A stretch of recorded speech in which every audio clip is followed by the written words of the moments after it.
Isang malaking dagok ang tumama sa San Antonio Spurs matapos i-anunsyo ngayong Webes na hindi na makakalaro si Victor Wembanyama sa natitirang bahagi ng 2024 at 2025 NBA season dahil sa natuklasang blood clot sa kanyang kanang balikat. Ang balitang ito ay lumabas ilang oras bago ang laban ng Spurs kontra sa Phoenix Suns ngayong 9:30 ng gabi, ang unang laro nila pagkatapos ng NBA All-Star break. Ayon sa medical team ng Spurs, natuklasan ang kondisyon ni Wembanyama nitong linggo matapos siyang bumalik sa All-Star game.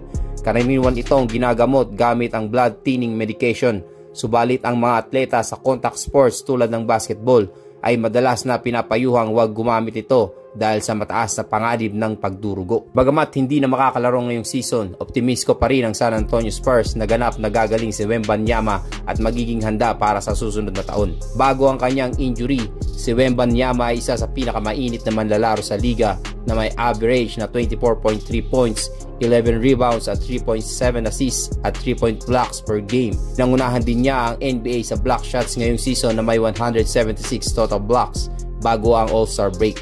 Ang kanyang pagkawala ay isang malaking kawalan para sa Spurs na kasalukuyang nasa laban para sa playoff spots sa Western Conference. Maging ang ibang NBA stars ay hindi makapaniwala sa balitang ito. Hindi ako makapaniwala, sobrang shocking ayon kay Miami Heat forward Kevin Love matapos malaman ng balita. Ginawa ni Wembanyama ang kanyang unang NBA All-Star appearance noong nakaraang linggo kung saan lumahok siya sa Kia Skill Challenge at NBA All-Star Game. Nagposte siya ng 6 points at 4 rebounds sa panalo ng Chucks Global Stars laban sa Kenny's Young Stars at umiscore ng 11 points at 3 rebounds sa kanilang talo sa Chucks OGs sa All-Star Tournament Final.